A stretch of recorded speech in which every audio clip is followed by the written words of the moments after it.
അപ്പൊ ഇതിനായിരുന്നാ രാവിലെ പോയത്? എவ்வளோ பெரிய மீன். സിദ്ധുവിന്റെ ഒരു കാര്യം. വേണ്ടോ? തേങ്ങ അരച്ചല്ലേ വെക്കുന്നത്? എല്ലാം എനിക്ക് ഒറ്റയ്ക്ക് ചെയ്യണം.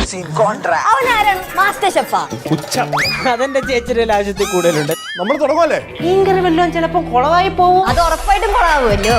എന്റെ പ്രാർത്ഥന നല്ലോണം ഉണ്ട്. മീൻ കണ്ടപ്പോൾ ഓർമ്മ നമ്മുടെ ബാലുവച്ചൻ്റെ എപ്പിസോഡാണ്. നമുക്ക് എല്ലാവർക്കും ഓർമ്മയുള്ള ഒരു എപ്പിസോഡാണ്. മീനുമായിട്ട് ഒരു സംഭവം മീൻകറി വയ്ക്കുന്ന ബാലുവച്ചൻ്റെ ഒരു കിട്ടില്ലെന്ന ഒരു എപ്പിസോഡ് നമ്മൾ കണ്ടിട്ടുള്ളതാണ്. അപ്പോൾ അതാണ് എനിക്ക് ഓർമ്മ വന്നത്. സിദ്ധുവിനെ കാണുമ്പോൾ എനിക്ക് ബാലുവച്ചനെയാണ് ഇപ്പോൾ ഓർമ്മ വരുന്നത്. ഒരു ജൂനിയർ ബാലുവച്ചനായി മാറുന്നുണ്ടെന്ന് തോന്നുന്നു സിദ്ധുവിൻ്റെ ആ പരിപാടികളെല്ലാം ഭയങ്കര രസമായിട്ട് തന്നെ വരുന്നുണ്ട്.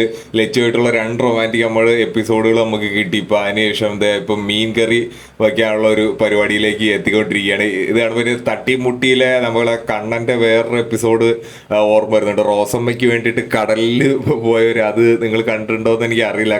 കണ്ടിട്ടുണ്ടെങ്കിൽ കമൻറ്റ് ചെയ്യുക. അപ്പോൾ ആ ഒരു സംഗതി എനിക്ക് ജസ്റ്റ് ഒന്ന് ഓർമ്മ വന്നിട്ടുണ്ട്. അപ്പം എന്തായാലും ഭയങ്കര രസകരമായിട്ടുള്ള അവിടെയുള്ള വീട്ടിലെ ലച്ചുമൊക്കെ നല്ല രീതിയിൽ കളിയാക്കുന്നുണ്ട്. സിദ്ധുവിന് മീൻകറി വയ്ക്കുന്നത് എന്തായാലും കുളമാവോ അതോ നേരെ ആവുമോ എന്ന് അറിഞ്ഞൂടാ. നമുക്ക് എന്തായാലും എപ്പിസോഡ് കണ്ടു തന്നെ അറിയാം. ഭയങ്കര രസകരമായിട്ടുള്ള കിട്ടില്ലൻ കണ്ടന്റ്